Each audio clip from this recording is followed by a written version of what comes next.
And we want to get straight to a live picture right now at I-70 near the Eisenhower Tunnel. All day today we have been seeing safety closures from Frisco to Silverthorne because of slide-offs and crashes from the slick roads. Right now the tunnel is open, but at one point today the average drive time through the tunnel was about 2 hours. And take a look at this incredible new video from I-70 near Glenwood Springs this morning. A driver catching this avalanche on his way to Copper Mountain. Wow. Thankfully that snow never reached the highway and no one was hurt, but here we go again.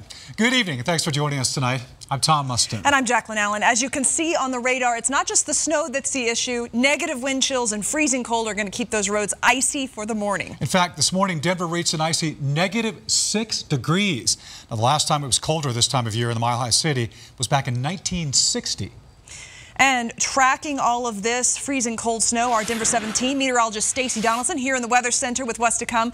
Lance Hernandez in Boulder, where they got more than 6 inches of snow last night. Well, let's start off tonight with Denver 7's Thomas Hoppo, who's live in the Denver metro area. And Thomas, it looks like the snow is finally tapering off a bit.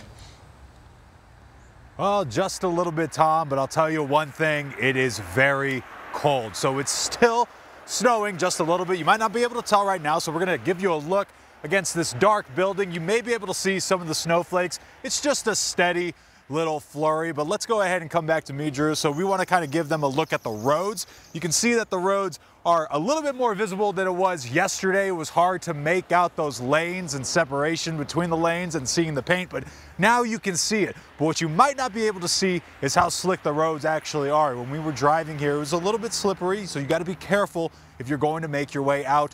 And lastly, just being out here, like they said, it is very cold. I'll tell you what, I'm really happy that I brought a hat and I brought some gloves out here instead, because some people forgot to bring some gloves I saw around here and they looked cold, keeping their hands in the pocket. So if you're going to get out tonight, please dress warm and stay warm.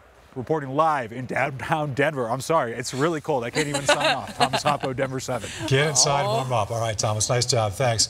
And with all the snow, don't be this driver. Our photographer, James Doherty, caught this car while driving this afternoon in Boulder.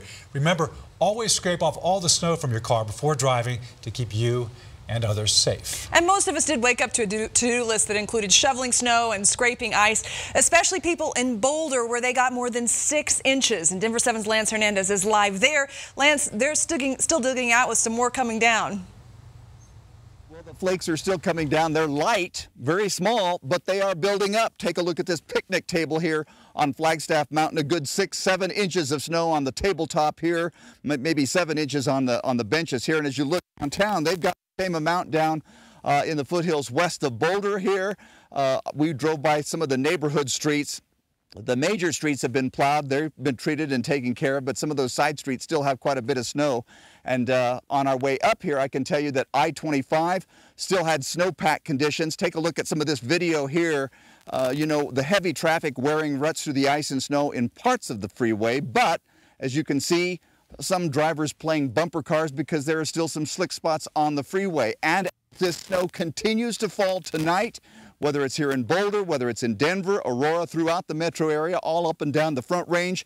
There's going to be some iffy roads on the way to work tomorrow. So just keep that in mind as you plan to get back to work tomorrow. Maybe leave a little bit earlier.